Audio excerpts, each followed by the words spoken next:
నా పేరు నరసింహులు అండి, దిర్చల్ల మాది. పోయిన సంవత్సరం 24 తారీఖు అయింది, డిసెంబర్ 24 తారీఖు బ్లడ్ వామిటింగ్ అయింది. బాగా బ్లడ్ వామిటింగ్ అయినాక హాస్పిటల్ పోయినాం. ఇంకా ఆడ డోసులు ఎక్కించారు, రెండు డోసులు 3 డోసులు ఎక్కించినాక ఇంకా తట్టుకోలేకపోయినా, ఇంకా ఖర్చు కూడా బాగానే అయింది. అయితే ఆడ ఏమన్నారు, ఉంది ఆపరేషన్ చేయాలి, ఒకవేళ తగ్గపోతే ఆపరేషన్ చేయాలి, ఆపరేషన్ చేసినా కూడా మేము గ్యారంటీ చేయలేమని చెప్పారు. గ్యారంటీ చేయకపోతే ఇంకా మాకు ఆపరేషన్ చేయించుకునే లాభం అని చెప్పి వాళ్ళు అయినాక డిశ్చార్జ్ చేసారు. మళ్ళీ రండి అని చెప్పిండు. దర్శలో డాక్టర్ ఉండి, మన ఫ్యామిలీ డాక్టర్ లేకుండా ఆర్ఎంపీ.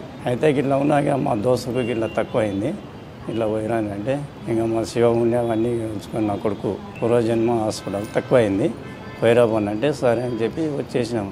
3 నెలలు అయినాక జర బాగానున్నాయి, ఒకసారి బాగున్నాయి, అంతా బాగానున్నది. ఇక 3 నెలల తర్వాత జర అమౌంట్ ప్రాబ్లం అయింది మాకు. అమౌంట్ ప్రాబ్లం అయినాక జర ఆపేసినాం అన్నట్టు. 4 నెలలు ఆగింది. అయినాక నిన్న నుంచి ఏమైంది, మాకు కడుపులో ఒకటే వేసుకోడు, పేరు చక్కెర వస్తుంది. 2 నెలల వరకు పేరు చక్కెర వస్తుంది. ఇంకా పట్టుకోలేకపోతుంది. గోడ పట్టుకొని నిలవాల, జర్ర కంట్రోల్ కాగానే మళ్ళీ నడగాలి, పోయి బెడ్ మీద వండుకోవాలి. ఇంకా మళ్ళీ నిన్న నుంచి మళ్ళీ పోయి రావాలని చెప్పి ఈరోజు వచ్చేసినాం. ఈరోజు వచ్చేసి మళ్ళీ ఇక్కడ వచ్చామండి. మేము డాక్టర్ కంటిన్యూ వాడాలమ్మని చెప్పి ఫుడ్ ఎగిన మధ్యనే తిన్నా బాగున్నాయి, హెల్త్ ఎగిన బాగున్నాయి, హుషారు కూడా బాగుంది.